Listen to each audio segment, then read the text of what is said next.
കന്യാകുമാരി ജില്ലയിലുള്ള യാത്രക്കിടയിലാണ് തലക്കുളത്ത് വേലുത്തമ്പി ദളവയുടെ ജന്മഗൃഹത്തിലേക്ക് പോയത്. വളരെ വിഷമകരമായിട്ടുള്ള കാഴ്ചയാണ് അവിടെ പോയപ്പോൾ കാണാൻ കഴിഞ്ഞത്. നമ്മുടെ ജന്മഗൃഹവും അതിന് ചുറ്റുപാടുമുള്ള സ്ഥലങ്ങളെല്ലാം കാട് പിടിച്ച് കിടക്കുന്നു. ഒരു മ്യൂസിയം അവിടെ തമിഴ്നാട് ഗവൺമെൻറ്റിൻ്റെ അണ്ടറിൽ ഉണ്ട് എന്ന് പറയുന്നുണ്ട്. പക്ഷെ ഒട്ടും പരിപാലിക്കുകയൊന്നും ചെയ്യാതെ പഴയ വീടിൻ്റെ അവസ്ഥയാണിത്. ജന്മഗൃഹമാണ് അദ്ദേഹത്തിൻ്റെ കാണുന്നത് വീട്.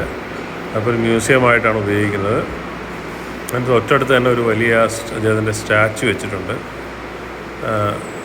അങ്ങോട്ട് പോകുന്ന വഴി എൻ്റെ ആ എൻട്രൻസ് പോയിന്റിലൊക്കെ 2-3 ആർച്ചുകളൊക്കെ കാണാം. പക്ഷേ വേറെ ഈ എത്തിച്ചേരുമ്പോൾ അവിടെയൊന്നും പ്രോപ്പറായിട്ട് മെയിൻറ്റെയിൻ ചെയ്തായിട്ടൊന്നും കാണുന്നില്ല. അവിടെ ചിലപ്പോൾ ഗേറ്റ് ഇങ്ങനെ വെറുതെ ലോക്ക് ചെയ്തേക്കായിരുന്നു. അവിടെ നിന്ന് അകത്ത് കയറി ഈ കാഴ്ചകളൊക്കെ കണ്ടു. വീണ്ടും മുന്നോട്ടേക്ക് നടക്കുമ്പോൾ അദ്ദേഹത്തിൻ്റെ ഒരു വലിയ സ്റ്റാച്ചു അതിൻ്റെ അടുത്തായിട്ട് കണ്ടു. അവിടെ പോയി നോക്കി. മൊത്തം കാട് പിടിച്ച് കിടക്കുകയാണ്. വളരെ ദയനീയമായിട്ടുള്ളൊരവസ്ഥയാണ്. ഇത്രയും പ്രശസ്തനായിട്ടുള്ള ഒരു ആൾ, അദ്ദേഹത്തിൻ്റെ മണ്ണടിയിലുള്ള സ്മൃതി മണ്ഡപമൊക്കെ കേരള സർക്കാർ എത്ര മനോഹരമായിട്ടാണ് സംരക്ഷിച്ചിരിക്കുന്നതെന്ന് നമുക്ക് ഞാൻ തന്നെ അവിടെ പോയപ്പോൾ വീഡിയോയിൽ കാണാം. വളരെ സങ്കടത്തോടു കൂടിയാണ് ഈ കാഴ്ച നിങ്ങളുടെ അടുത്തേക്ക് ഷെയർ ചെയ്യുന്നത്. വേലുത്തമ്പി ദളവ സ്മാരകം 1700 ആണ് അദ്ദേഹം ജനിച്ചത്. ഇവിടെയാണ് ജനിച്ചത് 1706.